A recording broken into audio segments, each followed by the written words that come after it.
Friends, భారతదేశం అంటే ఎవ్వరో ఏదో ఎనిదేదో అనుకుంటున్నారు గానీ, ఒక్క చాణక్య నీతితో భారతదేశం పాకిస్తాన్‌ను అష్టదిగ్బంధనం చేసేసింది.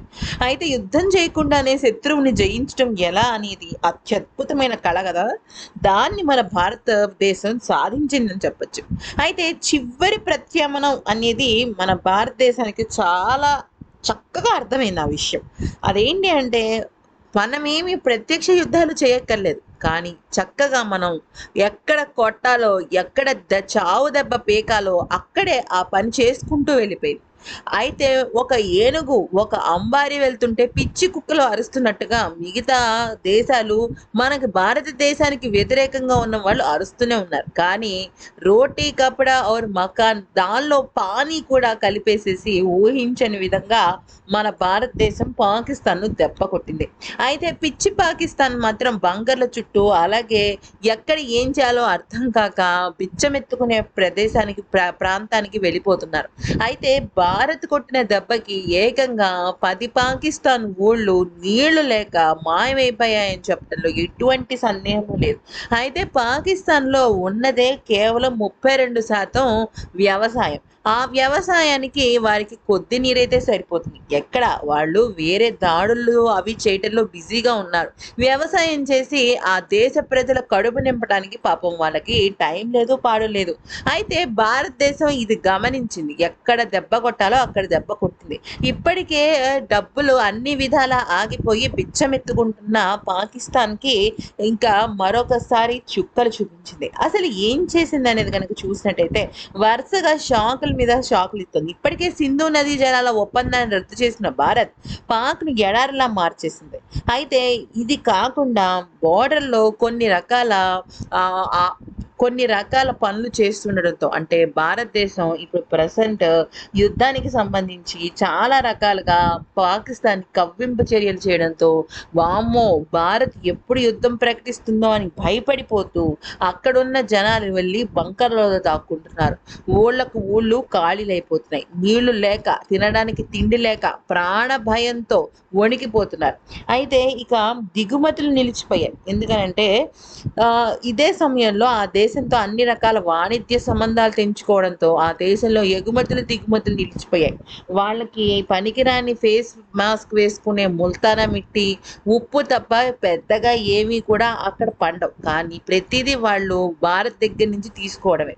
అయితే గుంటనక్క చైనా వీళ్ళకి కొంతవరకు హెల్ప్ చేస్తున్నప్పటికీ కూడా మిగతా భారతదేశం నుంచి వీళ్ళకి రావాల్సిన చాలా విషయాలు ఆగిపోతున్నాయి. ఎంతకని చైనా మాత్రం హెల్ప్ చేస్తుంది, ఏం చేస్తుంది? ఇక ఫార్మాస్యూటికల్స్ మీద అంటే మందుల మీద ఈ భారతదేశం మీద పూర్తిగా ఆధారపడ్డ పాకిస్తాన్ పాపం ఆ పహల్గామ్ దాడులు చేసే ముందు జ్వరం వచ్చినట్టుంది అన్నట్టు అయిపోయిందనమాట.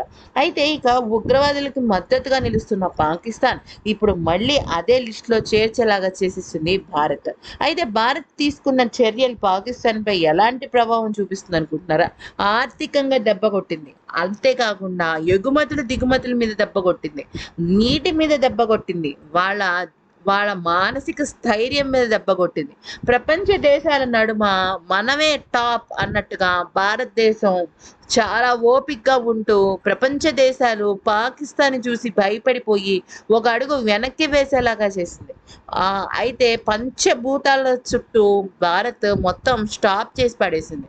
ఇంకొక విషయం ఏంటంటే అక్కడున్న పాకిస్తానీ జనాలు అడుక్కు తింటున్నారు. తినడానికి తిండి లేక, తాగడానికి నీళ్ళు లేక నానా ఇబ్బందులు పడుతున్నారు. అయితే నిత్యావసర ధరలు భారీగా పెరిగిపోతున్నాయి. అభివృద్ధి అనే మాటకి అర్థం మర్చిపోతున్న ఈ సమయంలో మరొక వైపు బలూచిస్తాన్ కూడా ఆర్మీ పోరాటాలకి సిద్ధపడిపోయింది. ఇక బలూచిస్తాన్‌కి సంబంధించి అలాగే తాలిబాన్లు కూడా అఫీషియల్‌గా భారత్‌తో మేము మీకున్నాము. మీరు ఏదైనా చేసుకోండి. పాకిస్తాన్‌ని మేము వణికిస్తాం. మోకాళ్ళ మీద కూర్చోబెడతాం అంటూ వాళ్ళు చెప్పిన మాటలు ఇప్పుడు భారత్ కొండంత సపోర్ట్‌గా నిలిచింది. అయితే కొన్నాళ్లుగా పాకిస్తాన్ అడుక్కు తింటున్న దేశం కాబట్టి వాళ్ళ దగ్గరున్న నిల్వలన్నీ పూర్తిగా ఖతమైపోయాయి. దాంతో ఇక ఏం చేయాలో అర్థం కావటం లేదు. మరొక వైపు యుద్ధం చేయాలి అంటే వేలకు వేలు, కోట్లకు కోట్లు ఖర్చులవుతాయి. ఆ ఖర్చు ఎక్కడ పెడతారు? ప్రాణానికి ప్రాణం నష్టం, అలాగే డబ్బులకి డబ్బులు నష్టం. నేరుగా రణభేరి మోగించకుండా పాకిస్తాన్‌ను అన్ని విధాలుగా అష్టదిగ్బంధనం చేసి చుక్కలు చూపిస్తోంది. కయ్యానికి కాలు దువ్వే దాయాది బుద్ధి తెలుసు కాబట్టి భారత్ అంతర్గతంగా చేపట్టాల్సిన ఏర్పాట్లు కూడా చేస్తోంది. ఇక దీనికి సంబంధించి అన్ని విధాలుగా సంసిద్ధమైన భారత్ చావు దెబ్బ కొడితే దెబ్బకి మ్యాప్‌లో పాకిస్తాన్ అనే ఒక దేశం ఉన్నట్టు రాబోయే తరాలు మర్చిపోవాలి. దీన్ని గనక మనం భారత్ సాధిస్తే మాత్రం ఇక ఉగ్రదానాన్ని మొత్తం పీకటి వేళ్ళ నుంచి పీకేసినట్టే.